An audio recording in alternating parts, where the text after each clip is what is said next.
Good afternoon. I will give a quick introduction of the panel, and then I'll hand it over to Bobby McKenzie from here. But thank you for joining us at New America this afternoon for the launch of Rania Abouzeid's book, No Turning Back. We're very honored and grateful to have her joining us here at New America. She's a fellow from 2 years ago, and her book proposal then was very illuminating and exciting for us to come across as we were going through applications.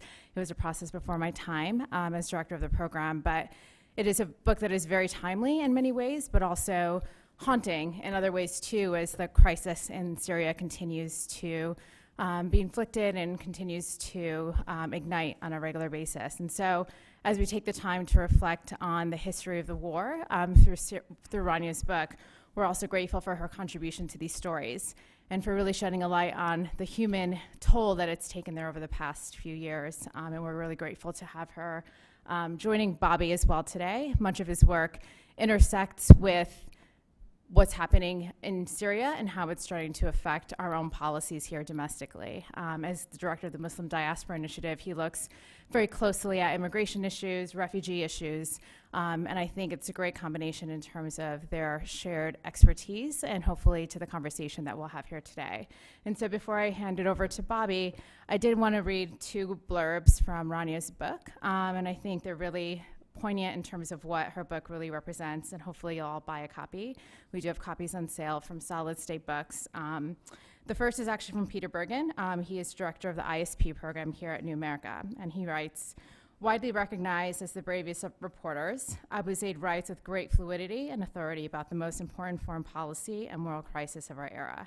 Embedding with the men, women, and children whose lives are torn apart by the Syrian civil war, No Turning Back works both on the level of deeply reported personal narrative of a tragedy that continues to unspool and also as a major work of history. And then also from Dexter Filkins, he's a Pulitzer Prize-winning author of The Forever War. The civil war in Syria is the most catastrophic event of our time and the most dimly understood. Most journalists won't go near it. Rania Abouzeid has produced a work of stunning reportage from the very heart of the conflict, daring to go to the most dangerous places in order to get the story. The result is a sensational book that allows us a deeper and more humane understanding of this terrible war. It's a credit to Abouzeid's bravery and fortitude. And with that, Bobby, the floor is yours. Thank you. I want to thank everybody for joining us today, and I want to thank Rania for being here and for producing a truly extraordinary book, but also about a conflict that is deeply, deeply troubling. And as you and I talked about backstage, Syria has been an engine of enormous human suffering. For those that aren't familiar, at least 500,000 dead, half of the country displaced, 5 million Syrian refugees, chemical attacks against children, and it goes on. And against that backdrop, you reported on human beings, and you surfaced some extraordinary stories. And so I think it would be great if you could just start by giving us a sense of, I just gave us an outline of where we are today, but in 2011, it didn't quite look like that. And so could you maybe take us from 2011 to where we are today and sort of what you saw, just if you can, to the degree you can, because I know that's a lot of years and a lot of suffering. But there are also some extraordinary stories in there that maybe we can touch upon. Sure. Thank you very much. Thank you to New America, and thank you to everybody here. Thank you for your interest in Syria. I started reporting it in February 2011 after covering the revolutions in Egypt and Tunisia. And it's so hard to remember now, but if we think back to those heady months in early 2011 when, it took Mubarak, after 18 days, Mubarak stepped down. Tunisia's then Al-Abidine bin Ali got on a plane. The Libyan leader looked like he was teetering. Gaddafi looked like he was teetering. There were protests in Yemen, in Bahrain, in other places. There was this sense of change. There was this sense that these men who seemed to be cemented to their seats in power might actually be shaken out of them. And it's hard for us to remember that now, but that was the mood back in those days. And that fervor, that wave, reached Syria. And I say February 2011 and not March 15, 2011, which is widely considered the date of the Syrian uprising, because the first protests happened in February, and they weren't against the regime. They didn't mention the regime. They were in solidarity with Arab protesters elsewhere, because what they were trying to do was to test the boundaries of what they could get away with in a state that had been ruled under a state of emergency since 1963. It meant that public gatherings were banned except those that were sanctioned by the government. So the protesters were trying to just test the waters. And they started with these protests in solidarity with Egyptian protesters and Libyan protesters. And I was outside the Libyan embassy and witnessed what was one of the larger protests at the time. And that starts the book. That's the prelude to the book. And what to say about where we are now? The numbers that you offered are numbing. They're numbing, and they're hard to get your head around what it means. I mean, what does 500,000, at least 500,000 dead people mean? And that figure has been static for years because the UN stopped counting Syria's dead in mid-2013. At least 500,000 dead people means every one of those numbers is a person. Every person is part of a family. Every family is part of a community. Every community is part of a bigger regional group. So think about all of those ripple effects from just one death. And now imagine 500,000 of those ripples inside Syria. That's where we are now. Yeah. Can you talk a little bit about what it was like to report inside Syria? How did you do it, given all of the complexities, as we talked about backstage? You had and currently have a number of actors, from Turkey to Russia to Iran to Hezbollah to Arab Gulf states. There isn't just one opposition group, there are many, many. And could you just give us a sense of how did you navigate all of that? I need to sigh, I'm sorry, before I answer that question. Well, initially, I learned that I was blacklisted by the Syrian regime in summer 2011 and wanted by a number of its intelligence agencies, which locked Damascus to me. I couldn't cover that side of the story, and I would have liked to cover that side of the story because I'm a journalist and I want to talk to everybody. But I couldn't access that side, even though I did manage to get back to Assad-held territory twice, and there is a storyline in the book that documents what happened on both sides of a front line. So I have the rebel side, and I have what was perceived as the regime side. So that meant that I had to focus on the rebel side, and I had to get into northern Syria, and that meant illegally trekking, like being smuggled across the Turkish border to get into those areas. And initially, it wasn't hard. It really wasn't hard. The border was so porous that you could literally just walk across it. You wouldn't even see a guard, and if you did, he didn't care. So that was the beginning. And obviously, as the years went on, it became harder. And I noticed a change, a very sharp change in, I'm going to say 2014, when the Turks, under pressure to sort of stem the tide of people coming out, and this was before the big refugee wave, if you recall. So the Turks were under pressure to stem that tide of people coming out. So they started to get tough on the border. And what that looks like now is that they have erected a concrete barrier, like blast walls along their border. It's almost 900 kilometers of wall, and it's well inside Syrian territory. It's topped with coiled razor wire, and there are guards there who will shoot to kill.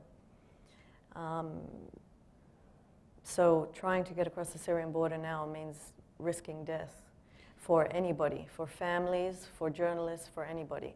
And that's just getting into it. But once you're in there, the number of players that you're talking about, it was such a fragmented rebel battlefield that with shifting coalitions and groups that would merge with other groups and then fight with other groups, it was difficult to keep track of, but you had to keep track of it because in order to stay safe, you had to understand the territory that you were entering.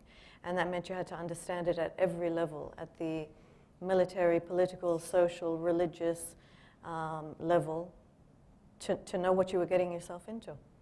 You mentioned that to stem the tide of people trying to leave the country, but Syria also received something in the neighborhood of 30,000 foreign fighters. And could you talk a little bit about that, what you saw? Did you see this growing or changing?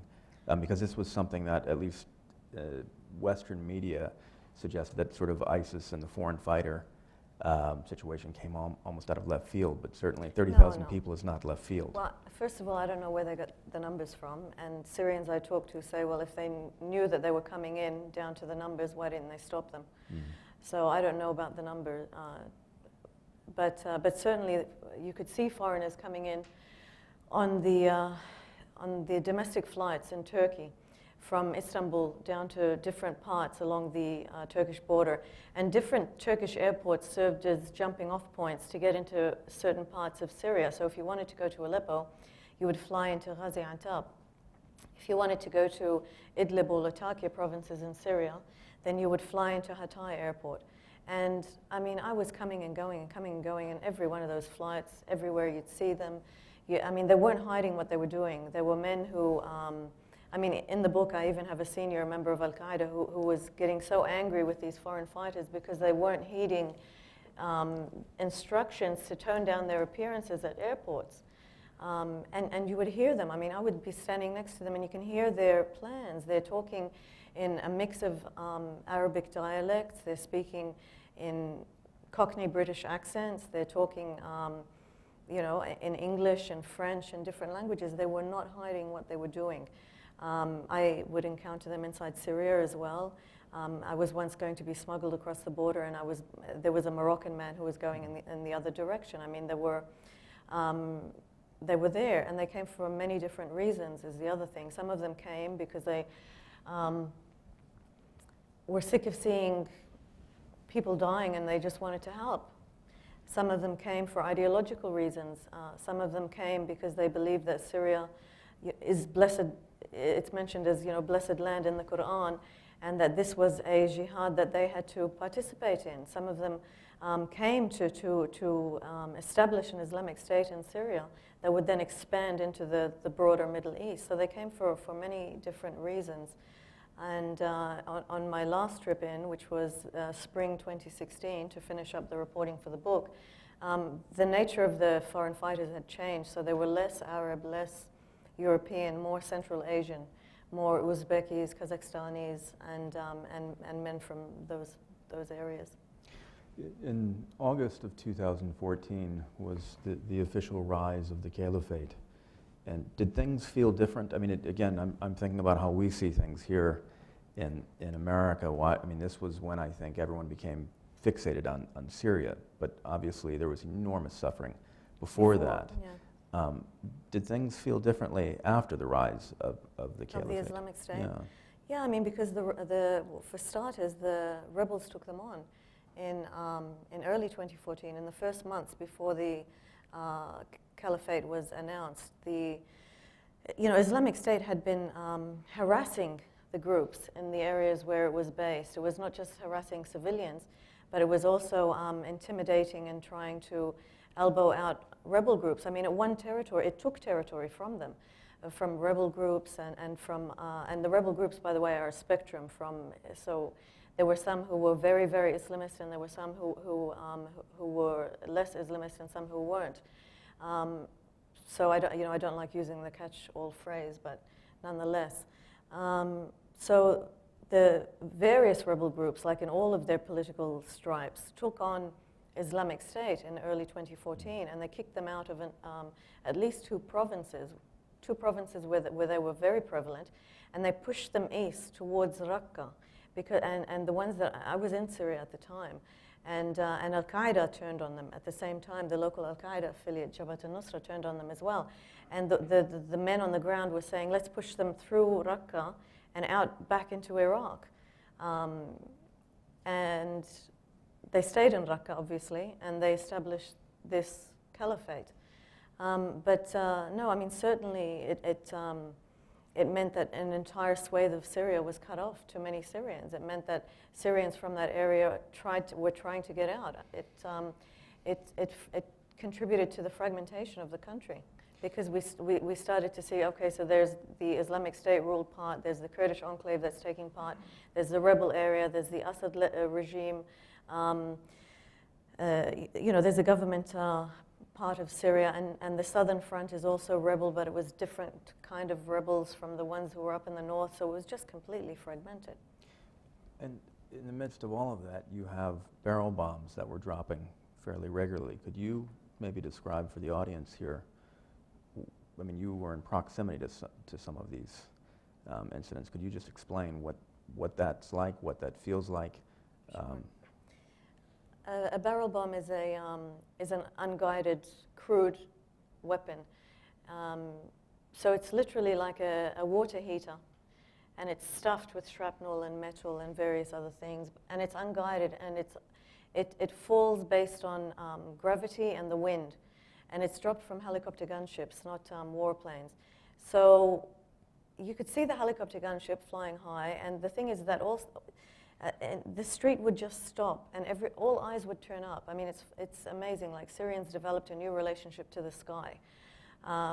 All eyes would turn up because they'd watch the barrel falling, because they want to see where it might go, in the hope that they could figure out where to run, in which direction, because it was that unguided, and it would rip through the air with a terrifying sound. It really does have a distinct sound, and then it would land and explode, and everything that was in it would come out. One of the stories you talk about here is being in a hospital and listening to a young girl that was being operated on that had shrapnel in her, I think her shoulder, her neck, and face. Her neck and her eye. And screaming uncontrollably. Can you maybe take us into that room? Sure. This was mid-2012. It was mid-2012, and I was in a rebel town, basically. It was a town that was not under government control anymore, but there were still 4 checkpoints in this town, 4 regime checkpoints. And it happened, the border posts fell. Assad suddenly was losing control of the border posts. There was this renewed rebel momentum. And the rebels in this town were like, okay, look, they were receiving news reports saying, look what's happening. Maybe we should move now and be part of this momentum. So they decided to take out one of the 4 checkpoints in their town. And the reaction was, or the response to their attack on this checkpoint was that at least 25 people died when I was in the hospital, but I later learned that the toll went up to 35. And it was complete pandemonium in this hospital. People were coming in, children were coming in. There weren't enough beds for them to lie on, so they'd lie on the floor. They were bleeding into the floor. People were stepping in the pools of blood. There were messy footprints. Women were screaming and asking about their sons. Neighbors were trying to figure out what was happening to their families. I remember talking to one man, and he just looked at me, and he told me he had 3 children, and he didn't know where they were because he hadn't been at home when something happened at home, but he learned that they may be in the hospital. So he was in the hospital to try and see if he knew where they were. And in the midst of all of this pandemonium and yelling, and there was no electricity, so the hospital had a generator, and the generator kept cutting out. And there was there were only a few doctors, and they were trying to treat as many people as they could. So, broken bodies were being brought in, and the dead were carried out, and the injured, and people who were just patched up enough to make space for the ones who were coming in. And in the midst of all of this was a little girl who came in. And the base of her skull was cut open, and she had shrapnel in her eye and shrapnel in her neck, and it was spurting blood. And she came in, and she was calling out for her mother. But her mother wasn't with her, her father was, and her father held her hand as the doctor operated on her without anesthetic. So you can imagine, just imagine if you get a burn, or if you get a paper cut, it hurts. And the base of this little girl's skull was cut open, and she was being operated on without anesthetic because there was none, because the medical supplies were so low. And this is something that Syrians live with day in, day out. That's just one little girl. I'm not even sure she made it as a statistic in that day's tally of what happened in Syria. And we're 7 years in now, and this is still what people are experiencing. Speaking of little girls, there's another girl that you write about, Roja. Could you talk a little bit about her? Sure. And her importance to the book? Sure. So the book is, I focus on 4 characters who I consider like the main pillars, and then other characters branch off them. And these storylines all help explain an element of the uprising. In my experience covering the Middle East and South Asia, I find that these are often complicated places. They're often complicated conflicts if they're in conflict, and it's hard to get your head around things.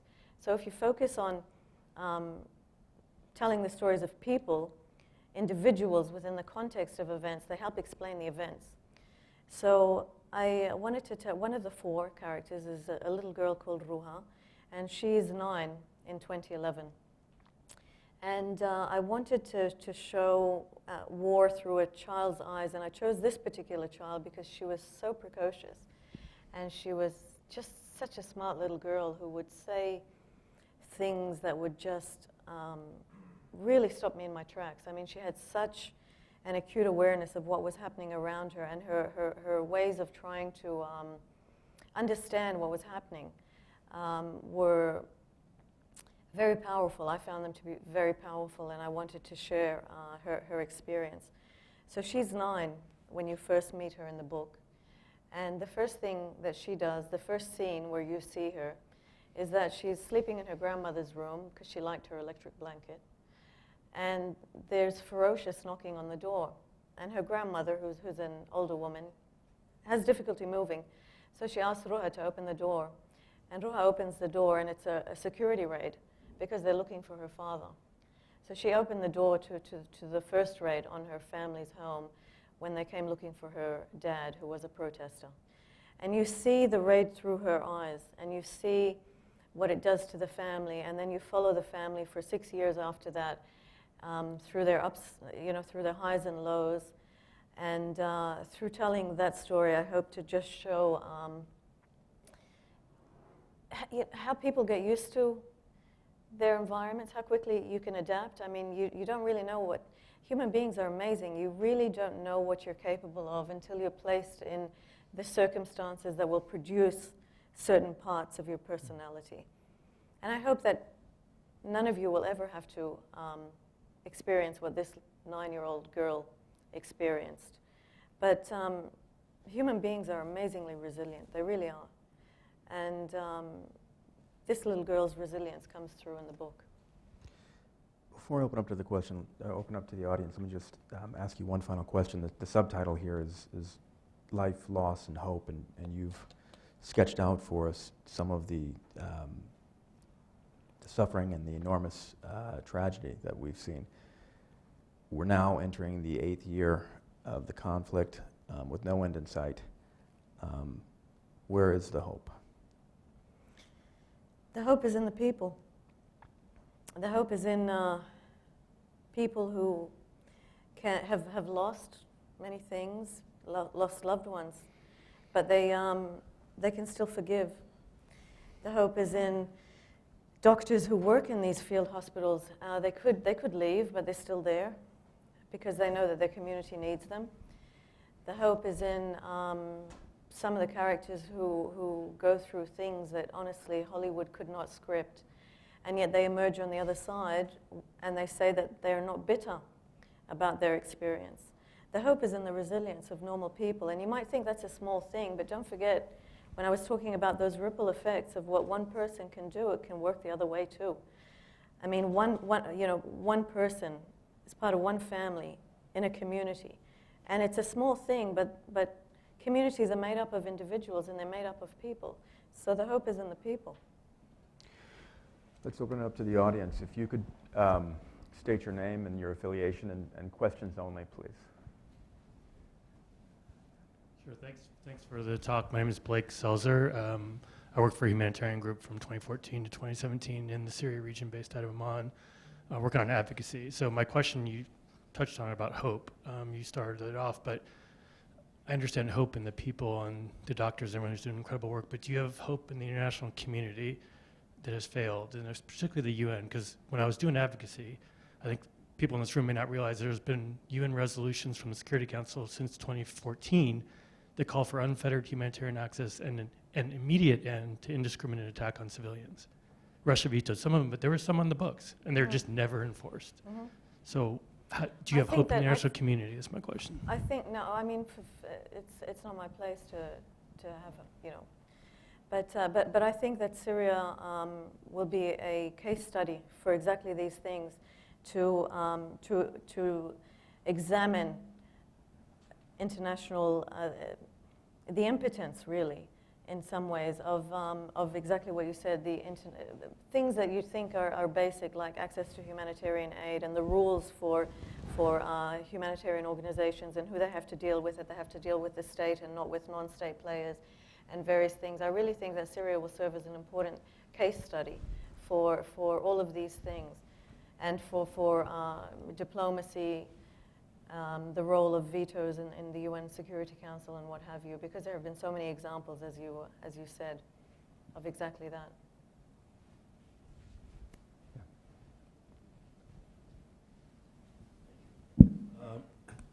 I'm curious about your situation.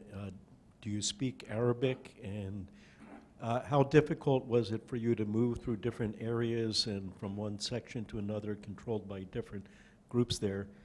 And also, does the group, the White Helmets, still exist there? Yeah.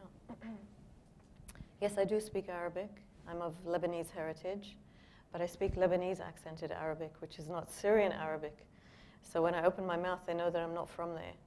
And what's worse is that different Lebanese parties are involved in Syria. You have Hezbollah fighting with the Assad regime, and then you have Hezbollah's domestic rivals who were supporting the opposition. So I'd open my mouth and they'd be like, okay, she's a Hezbollah spy. That was the first thing that the rebels would say. So it made it tricky to navigate.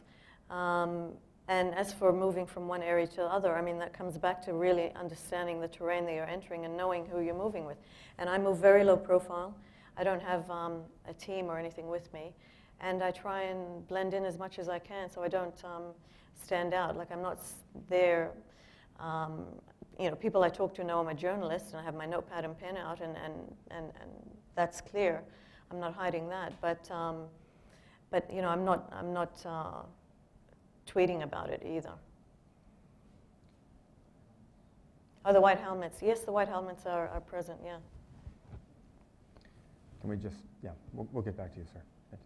Hi, Rania. Hi, Jeff. Did you see the U.S. presence in the Syrian civil war, which was, reputed on that the CIA was helping some factions there? Did you see that? Did it make a difference? What did you see of U.S. policy on the ground when you were there? It's in the book. No, I mean, there's a lot of new information in this book that isn't public.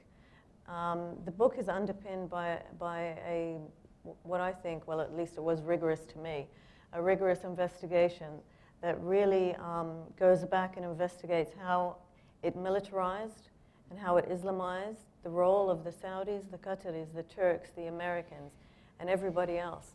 And it maps it out. And I have a section there that deals with exactly your question, and it's all new information about the information that the CIA was getting, who it was dealing with, what it did with that information, and how it interacted with the groups.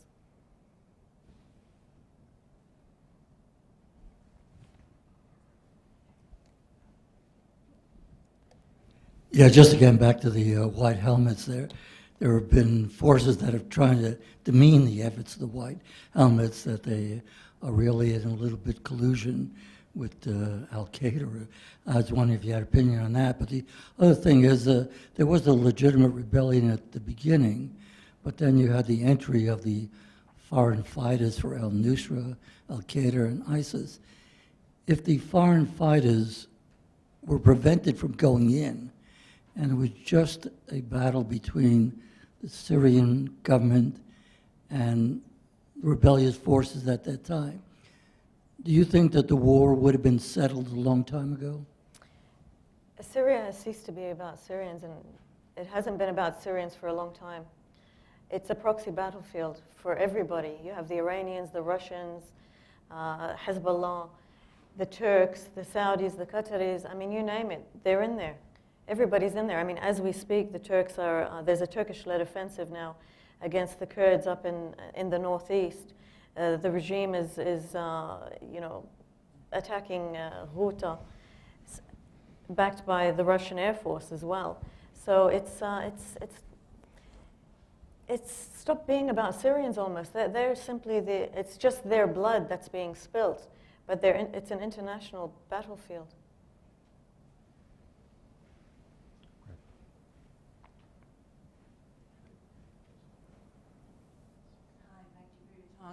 Related to some of the questions, I'm wondering if you have a perspective of, was there a point in the beginning where some sort of international intervention or U.S. intervention would have made a difference and prevented subsequent bloodshed? I mean, I can tell you what Syrians in the opposition tell me.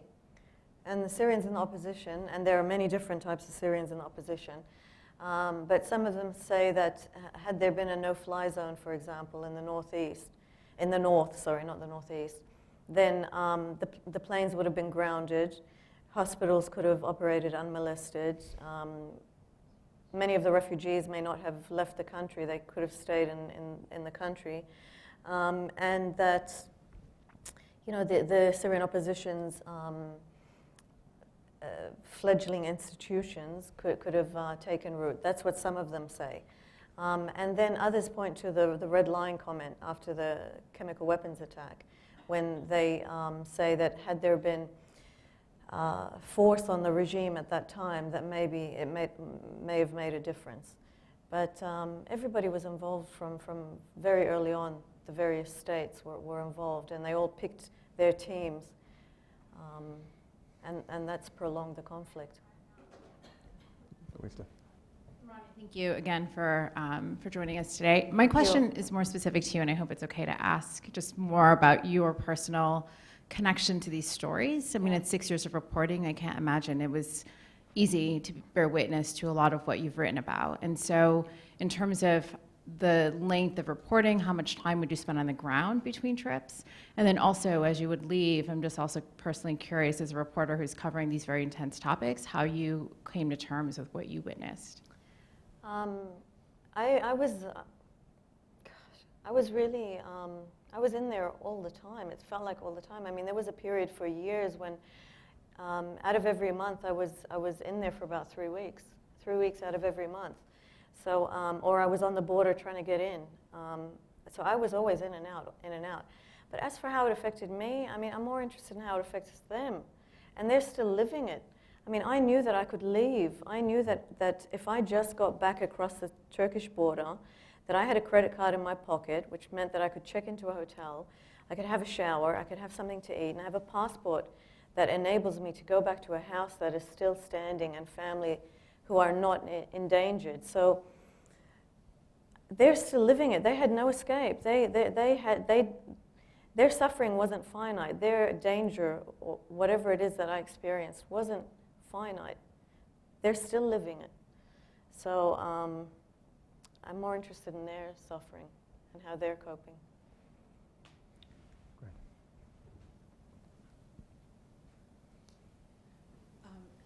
I worked with an organization that provides virtual education for refugees residing in the countries of first refuge. And the question is, how do you foresee their future? Are they marked for life by the regime and will never be able to go back? What do you see, how it's going to be unfolding? I don't know. I mean, it depends on the individuals and why they left and the particular circumstances. But people are going back. From Lebanon, people are going back into Syria. I've never met a Syrian who doesn't want to go home. I really haven't. Even the ones who end up in Europe, they don't want to. Many of the ones that I know, of course, some of them may want to stay there, but many of the ones that I know want to go home. So the question is if they can, in terms of, and not all of them were anti-Assad either. Some of them just wanted to flee conflict. They're not all necessarily wanted by the regime. So I think it depends on the particular circumstances. But obviously, I mean, you know, living in limbo, as you can imagine, is not a state that anybody would want to be in. I mean, imagine, place yourself in their position. You're in a foreign country, you just want to go home. It's a very difficult thing, especially for Syrians who are so tied to where they're from. They're so tied to their communities, to their families, to their sense of identity in terms of, you know, the particular village that they're from and the province, and it's the building block of the community.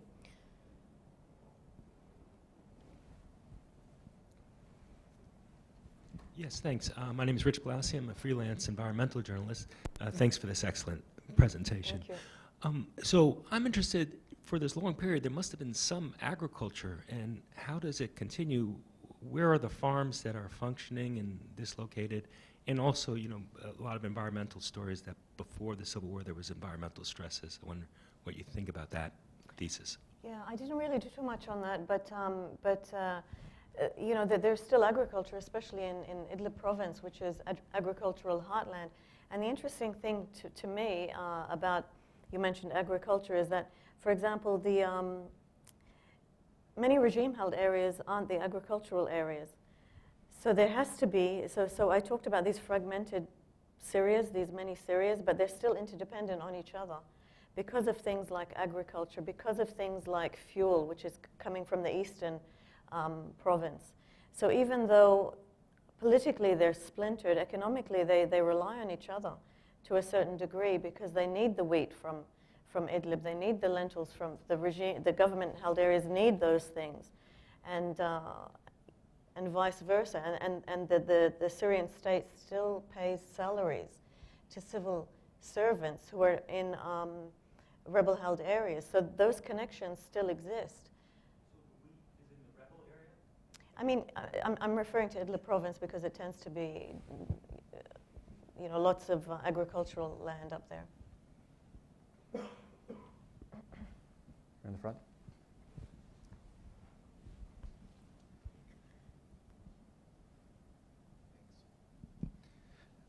Thanks. Sorry, I have a two-part question. So, I mean, first of all, how do you possibly see this ending? It seems like none of these fractured forces has the might to actually win this conflict, and how could it possibly end? And then secondly, you've spent so many years, you've put your life at risk to write this book. And I'm wondering, what impact are you hoping to achieve? What impact can a book have, or informing the world about what's happening there? And why did you do this, basically?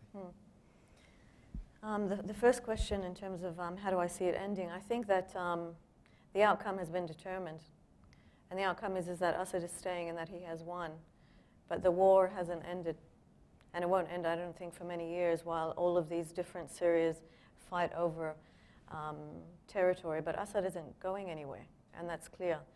And the rebels are so fractured and they've lost so much of their foreign support that I can't see them posing any real threat, and I can't see Assad going anywhere. In terms of why I did it because I wanted to. I mean, we were talking backstage about how, you know, there are moments in time in the Syria coverage. There is the dead boy on the beach. There's the boy who was in the ambulance, and they grab people's attentions for a minute. But why was that little boy's family on the raft? Why were they on the raft, and what happened to the survivors afterwards? We see people for a moment in time, but I wanted to show you what was happening over 6 years so that you could really understand what happened in Syria. And I focused on the people because I was so sick of the numbing numbers, and I wanted to put people back into the story.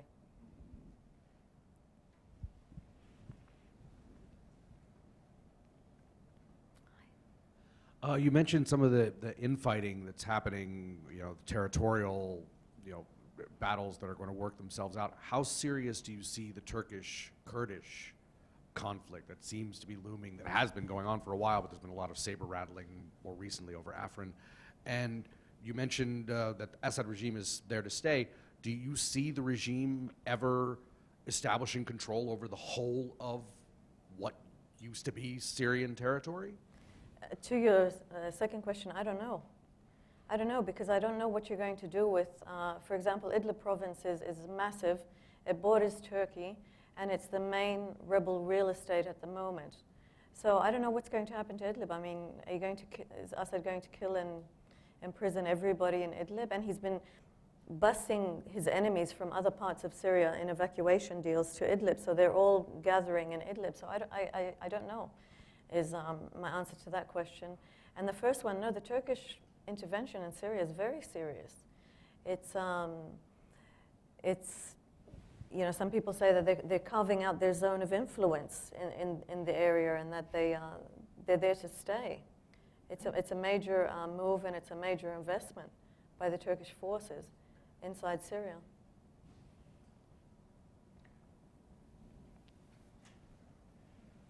Two more. Hi. Hi, thanks. My name is Jack Kropansky, unaffiliated.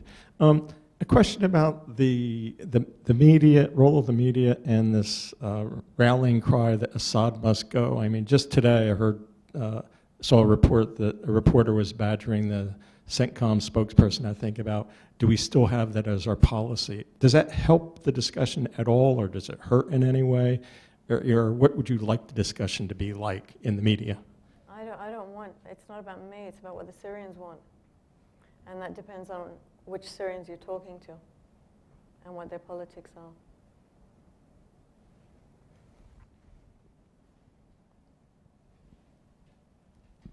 Hi, I have a couple of questions too. I was wondering if I can ask, what does your family think of your decision to go on such a dangerous place? I mean, I can only imagine how it must be to have your daughter or your sister in Syria for all these years. And then I was wondering if you think you're going to go back soon. Or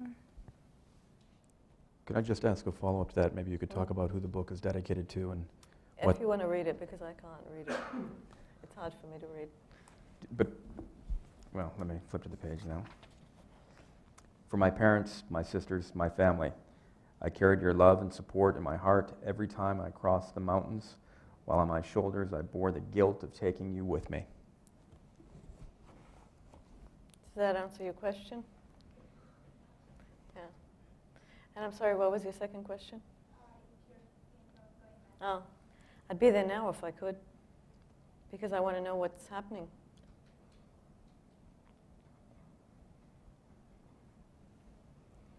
Yeah.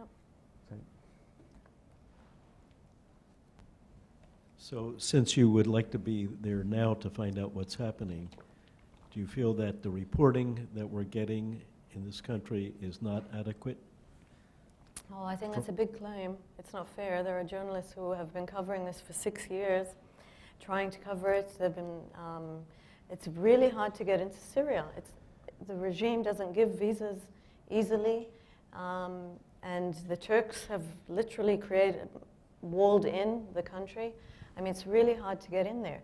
And many of us who had contacts and who maintain those contacts, I mean, 7 years in, people are dead, people have moved, people have fled.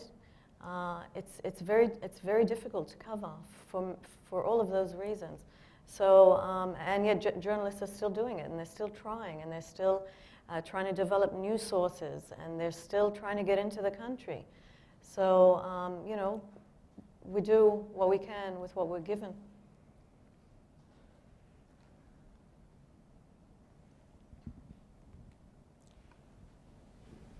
Well, I think we're going to wrap it up here. We have a reception, and I think you're around to sign some books. Sure, yeah. And as a rule, you're not allowed to leave if you join the reception without buying a book. Okay. But I want to tell you how important this book is, and what's so powerful about it is what Rania says on stage is what she says off stage when I ask her about these things. It's about the people, it's about the people, it's about the people. It's not about one particular side. It's about trying to understand the human experience, and we're very, very fortunate to have this book, and I certainly hope that it shapes and informs a much-needed and fresh understanding of what life is like on the ground in Syria. So please join me Thank you. in giving her a warm thank you. Thank you.